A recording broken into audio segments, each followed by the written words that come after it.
Is it possible for a man to quietly remove a woman from the center of his life while she's still sitting across the table from him, still talking, still believing she holds the same place in his world? Most men think separation only begins when someone packs a bag, slams a door, or files papers. But the truth is far more unsettling and far more powerful. The real shift happens long before any physical exit ever takes place. Behavioral patterns suggest that the most decisive move a man can make after discovering betrayal is not rage, confrontation, or dramatic ultimatums. It is something far quieter, far more controlled, and far more psychologically devastating. It is what could be called silent displacement. Because the moment a man stops emotionally orbiting around a woman who has betrayed him, the entire power dynamic collapses without a single argument needing to happen. Psychological observations show that most men respond to infidelity with explosions, anger, accusations, desperate questions, attempts to force explanations. And while that reaction feels justified, it often feeds the very dynamic that allowed the betrayal to happen in the first place. The emotional chaos becomes oxygen, the outrage becomes attention, and attention, even negative attention, keeps her positioned at the center of your psychological world. But the rare man, the disciplined one, the self-governed one, understands something most people never grasp. The true turning point is not when you confront betrayal. The true turning point is when you quietly redirect your loyalty away from the person who broke it, when your focus begins shifting toward your own mission, your own direction, your own sovereignty as a man. And here is the part that changes everything. When this shift happens internally, she often doesn't see it coming. On the surface, the routines may still look the same, the conversations may still happen, the house may still feel familiar. But beneath that surface, something fundamental has already changed. The emotional investment has been withdrawn. The future that once included her has been quietly reassigned to something greater. And the moment that internal replacement occurs, the leverage she once had over your reactions disappears, because the only real power someone holds over you is the ability to control your emotional state. Once that disappears, so does the control. Most men never reach this point. They remain trapped in reaction mode, replaying the betrayal, demanding answers that will never bring peace, trying to fix something that was already broken the moment loyalty was discarded. But the man who begins mentally repositioning his life, who redirects his energy toward purpose, growth, discipline, and a future that no longer depends on someone who betrayed him, becomes something she cannot manipulate anymore. He becomes distant without hostility, calm without surrender, present without attachment. In psychological terms, he becomes a ghost she can no longer provoke. And that transformation is far more unsettling than anger ever could be, because anger keeps you connected. Silence breaks the chain. If you are currently living in the aftermath of betrayal, if you are sharing space with someone whose loyalty has already fractured, and you are trying to figure out how a man rebuilds his control without creating unnecessary chaos, then what follows will matter more than you realize. Because there is a way to construct your exit long before anyone sees you walking away. There is a way to begin reclaiming your direction while the person who betrayed you still assumes they understand you. And when done correctly, the shift happens so smoothly that by the time she realizes what changed, the man she once controlled emotionally is already gone, mentally, strategically, and permanently. Stay with this carefully, because understanding how that transition works may be the difference between spending years trapped in reaction and quietly reclaiming ownership of your life without firing a single shot. I'm not here to impress the crowd. I'm here for the man quietly rebuilding his life brick by brick. The man who got hurt but didn't stay broken. The man who learned the hard lesson and chose growth anyway. If that's you, don't stay in the background. Subscribe. Stand with men who are choosing strength the right way. Leave a comment and let your presence be known. No hype, no chaos, just discipline, direction, brotherhood. The first psychological reality you must grasp is the energy transfer. Behavioral observations suggest that every time you check her phone, ask where she's been, or beg for the truth, you are investing in her. You are giving her your most valuable currency, your attention. Psychological patterns show that a cheating woman often thrives on the chaos she creates because it proves she still matters to you. To replace her without her knowing, you must begin the process of emotional divestment. This means you stop caring about her lies, you stop looking for closure, you treat her with the polite distance of a stranger at a bus stop. You are the victim of attention parasitism when you think you need her to confess to feel better. You don't. You feel better by taking that energy and putting it into your body, your bank account, and your brotherhood. When you stop feeding the relationship with your focus, the woman becomes an empty room in your mind. She is still in the house, but she has been replaced by your own self-respect. We also have to analyze the logistics of the invisible exit. Behavioral patterns show that a man who threatens to leave rarely does, but the man who silently prepares is already gone. Replacing her without her knowing means you start building a parallel life. You start a new hobby that keeps you out of the house. You open a new account that she can't see. You rebuild your social circle with men who don't know her. Psychological observations suggest that this creates a buffer zone. While she is out chasing thrills and assuming you are at home moping, you are actually auditioning a new life. You are the victim of resource sabotage when you keep pouring your money and time into a broken vessel. By shifting those resources to your new mission, you are replacing the wife frame with the sovereign frame. She thinks she is the center of your world, but in reality, she has been moved to the periphery. Let's look at the path of Nathaniel.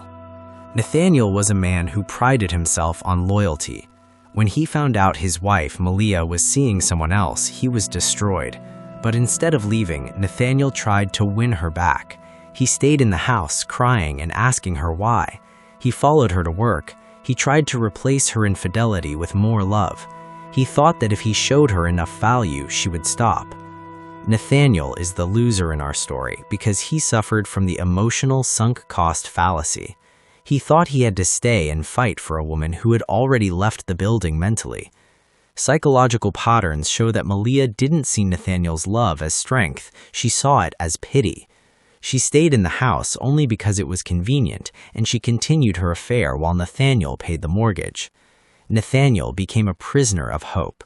He spent 3 years replacing his dignity with desperation.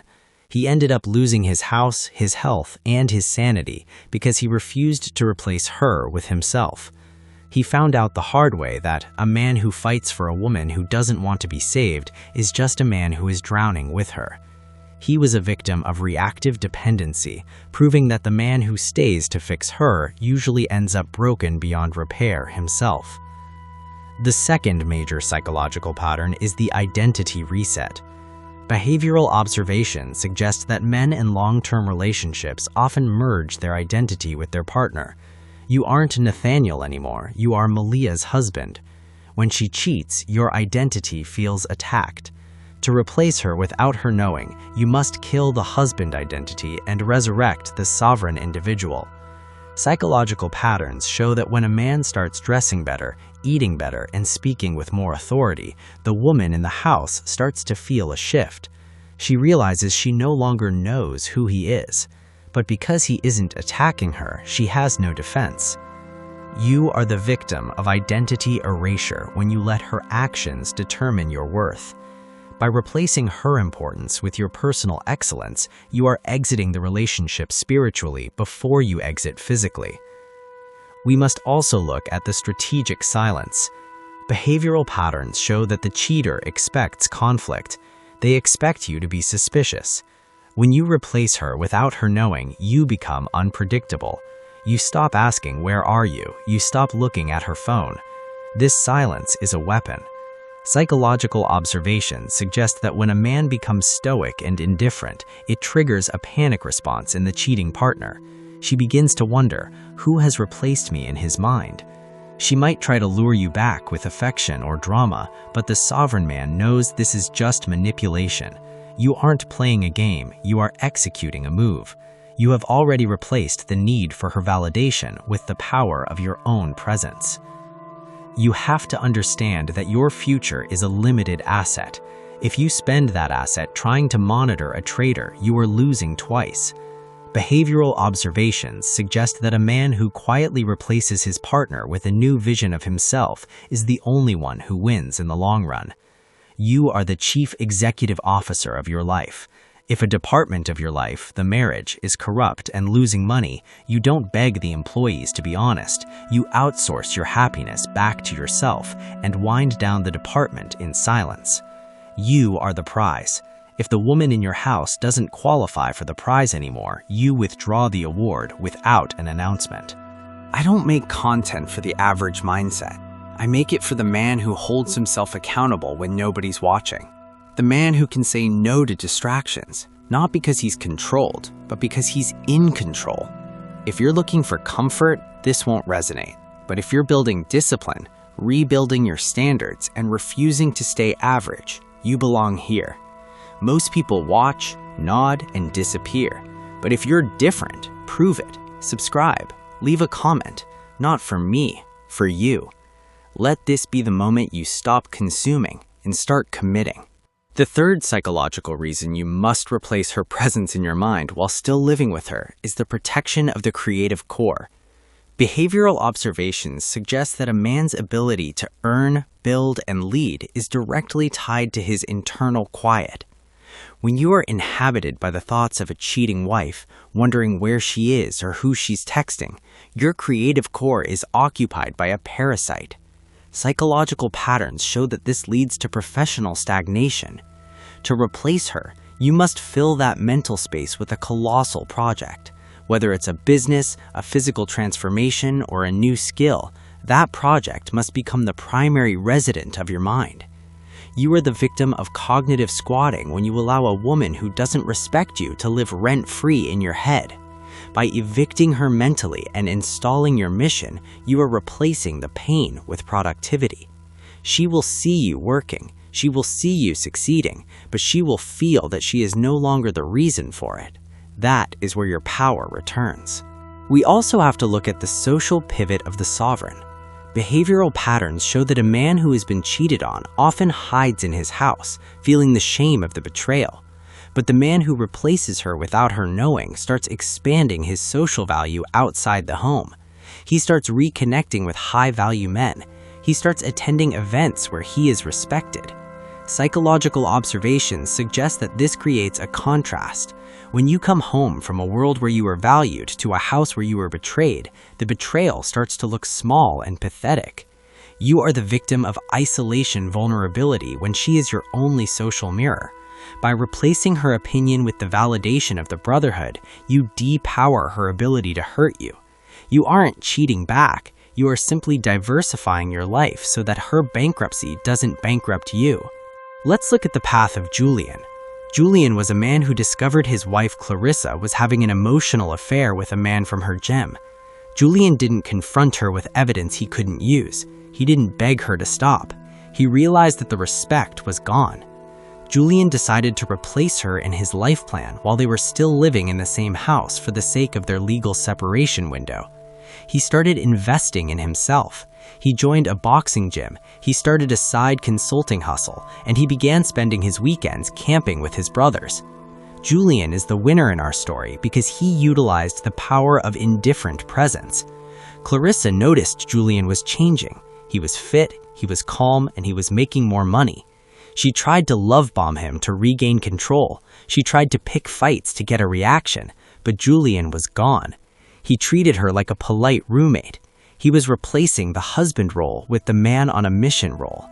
Julian won because he realized that a man's life is a kingdom and a traitor cannot be the queen.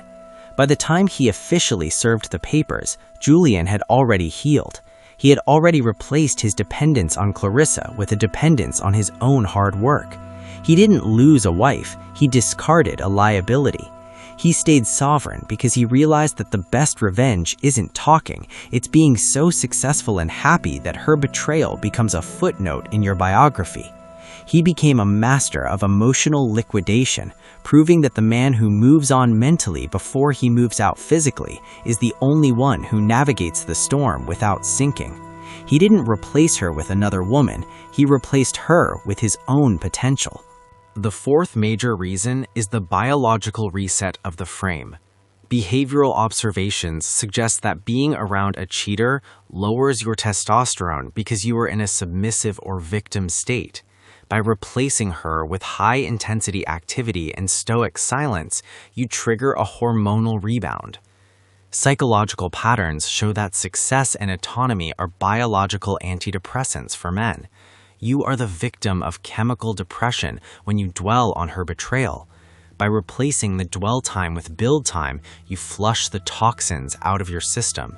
You start to look better, feel sharper, and think faster. Furthermore, we must address the financial shielding. Behavioral patterns show that a man who is replacing a partner silently is also securing the perimeter. He stops subsidizing her mistakes. He starts auditing the future.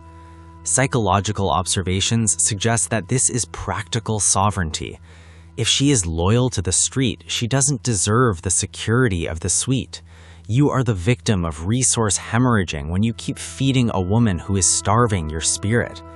The final realization is that your presence is the ultimate currency. Behavioral observations suggest that when a man withdraws his soul from a relationship, the structure collapses. You don't need to burn the house down, you just need to take the light with you. Psychological patterns show that a woman who cheats thinks she is taking something from you, but when you replace her with your own greatness, she realizes she didn't take anything, she lost everything. You are the sun. She was just a planet reflecting your light. If you move your orbit, she is left in the darkness she created. The reality is that the replacement is a spiritual promotion. Behavioral observations suggest that men who quietly reclaim their power after a betrayal often go on to have the most successful decade of their lives. Why? Because the betrayal acted as a filter. It filtered out the weakness and forced the strength to surface. You are the leader. You are the creator. If the partner you chose is corrupt, you delete the file and write a better script. I have a smart question for the men who have the sovereign fortitude, the art of the silent replacement. If you were navigating a ship through iceberg waters and you found out your first mate was drilling holes in the hull, would you stay in the cabin and argue about the why, or would you launch the lifeboat, take the compass, and row toward the shore where a better crew is waiting? You are the captain. The first mate is the cheater. The compass is your purpose. Stop plugging holes in a ship that was sabotaged from the inside. Drop a comment below and tell the Brotherhood, what was the first thing you did for yourself the moment you stopped caring what she was doing behind your back? Did you hit the gym, start a business, or reconnect with your father? Share your rebuilding milestones. Your resilience might be the blueprint a brother needs to stop being a victim and start being a king. Let's build the Council of Sovereign Men together. The fact that you're still here tells me something about you. You don't run from uncomfortable truths. You sit with them, you learn from them, and you apply them. That's rare. So understand this, you're not just watching content, you're building yourself in real time.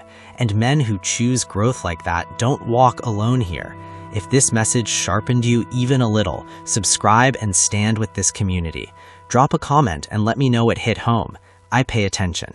Keep tightening your standards. Keep doing the work. I'll see you in the next one.